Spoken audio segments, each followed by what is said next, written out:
a few types of prisons. We see religion. Religion is one of the most powerful tools. And the reason it's one of the most powerful tools is because it controls the minds of those who are come under leadership of it or come under an agreement with it. And so what we need to know as ambassadors, because there's many Christians, and that's why we don't say we're Christians, because Christian falls into this religious aspect. The religious aspect and the religion is the same thing that Yeshua came to get rid of. He did not come to establish Christianity. And that's important for ambassadors to know. And he even goes into why religion is so bad. But again, this is a prison. A lot of believers sit in a chair at a local ministry, and their minds are in prison. They're prisoners of their own misconception.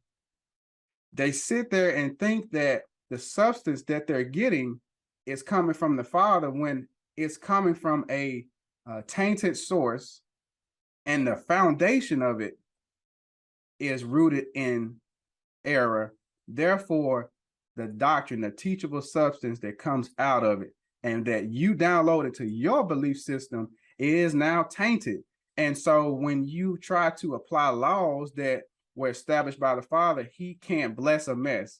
This is another misconception in the religious realm that has gone forth, and people have digested it and they live by it, and they're living against the Father when they think they are. And so let's just go into Matthew 23 when we talk about the religious aspect and why it is dangerous, and why we, or you as ambassadors or believers, need to break free from it. Okay, so I'm gonna swap this over and share the screen here. Matthew, let's go right to it. Matthew says, then Yeshua said to the crowd and his disciples, the teachers of the law, the Pharisees, sit in Moshe's seat. So you must be careful to do everything to do everything they tell you, but do not do what they do, for they do not practice what they preach. They tie up heavy, cumbersome loads and put them on other people's shoulders, but they themselves are not willing to lift a finger to move them. Everything they do is done for the people to see. They make their phalansteries wide and the tassels on their garments long. They love the place of honor at banquets and the most important seats in the synagogue. What does this sound like?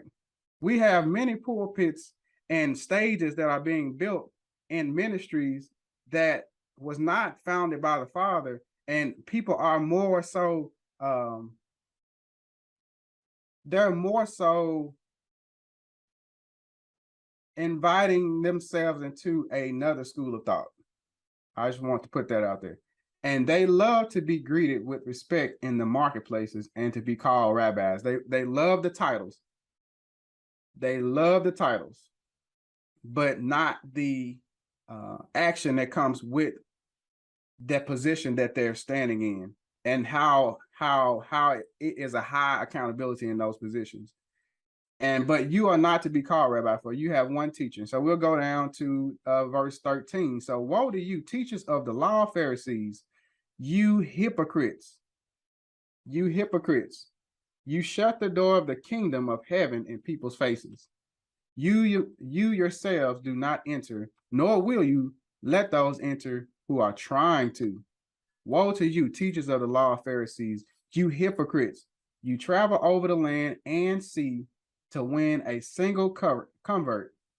And when you have succeeded, you make them twice as much of a child of hell as you. Why is this? Because the prison that you have locked yourself in, you have just exchanged that school of thought to someone else.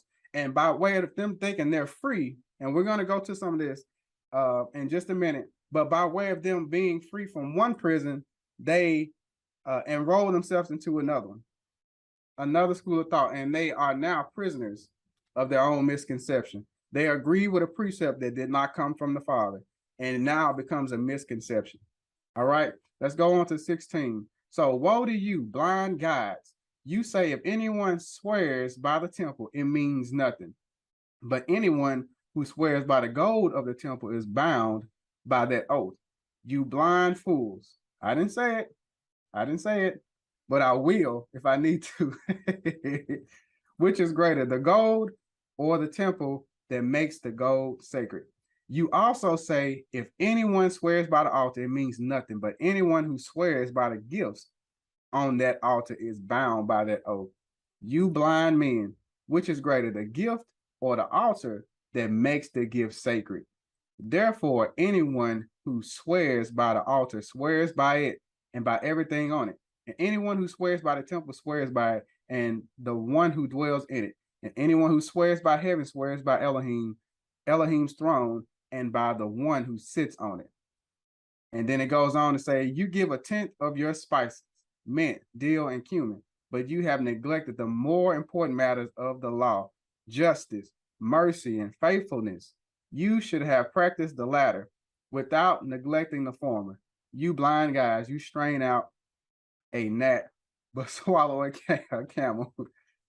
It wasn't playing.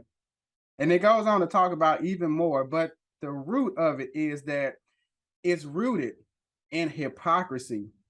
Hypocrisy is rooted in lawlessness because it's saying one thing and doing something else. And we know when the Father says something, he makes sure it gets done. He says, my word will never return to me void, meaning that it would accomplish every single thing, every single area that I sent it out to do. I'm going to make sure it's fulfilled. And the same thing with his promises that he promised in the laws that he has established, they can never die. They can be misused and mishandled. A lot of people that are not even believers are benefiting from the laws that were set up for kingdom ambassadors. But again, they make prisoners in their own minds. All right, let's get on to some more of that. All right, bad relationships